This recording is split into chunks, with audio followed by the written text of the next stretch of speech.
আশা করি সবাই ভালোই আছো। আজকে তোমাদের জন্য নিয়ে আসলাম কতগুলো গাজর একসাথে। দেখো কেমন করে আঁকছি, একটা স্টিল লাইফের মতো, স্টিল লাইফও বলতে পারো। একসঙ্গে কতগুলো গাজর ছড়িয়ে ছিটিয়ে রাখা আছে। পরপর দুটো গাজরকে আঁকলাম। গাজরের লেজের থেকে শুরু করে মাথাটা এরকমভাবে দিয়ে তারপরে ঘুরিয়ে দেবে। খুব সোজা জিনিস, সবাই আঁকতে পারবে। তাও আমি একটা করলাম, তোমরা দেখে দেখে তোমরা বাড়িতে অবশ্যই করবে। ভিডিওটা প্রথম থেকে শেষ পর্যন্ত দেখার জন্য অনুরোধ রইল। এখান দিয়ে একটা গাজর গেছে, কতগুলো গাজরকে ছড়িয়ে ছিটিয়ে রাখা আছে। এখানে আরেকটা গাজর। এবার আমরা গাজরগুলোর মধ্যে শেড দেব। শেডের পেন্সিল দিয়ে 6B বা 4B পেন্সিল দিয়ে এই শেডটা তোমরা করতে পারো। এইভাবে পরপর পরপর যেভাবে দিচ্ছি, ডিপ থেকে লাইট হয়ে যাবে। প্রথম শেডটা একটু ডিপ হবে, নিচের দিকে ডিপটা করবে। উপর দিক থেকে আলো পড়েছে, নিচের দিকটা ডিপ করে দেবে। প্রত্যেকটার মধ্যে একই রকমই শেড হবে।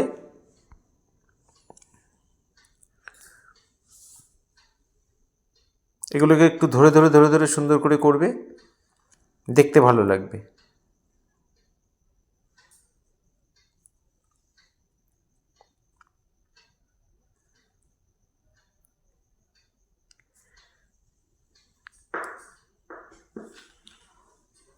এটার মধ্যেও তাই একইভাবে শেড দেবে।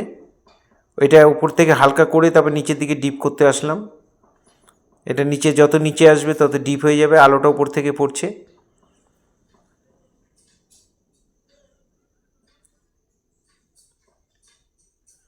তোমরা যত বেশি সম্ভব পেন্সিলের ড্রয়িং, পেন্সিলের শেড এগুলো একটু বেশি বেশি করে করবে, তাহলে তোমাদের কনফিডেন্স লেভেলটা বাড়বে। আগে তোমাদের কনফিডেন্স লেভেলটা বাড়াতে হবে যে আমি পারবো। এটা সোজা আঁকা ঠিক আছে, কিন্তু কঠিন আঁকার ক্ষেত্রেও তোমাদের ওই একই ব্যাপার,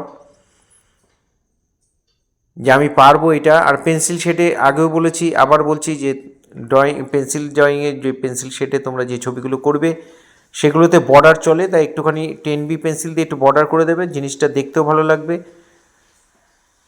এখানে একটু ছায়া দিয়ে দিচ্ছি।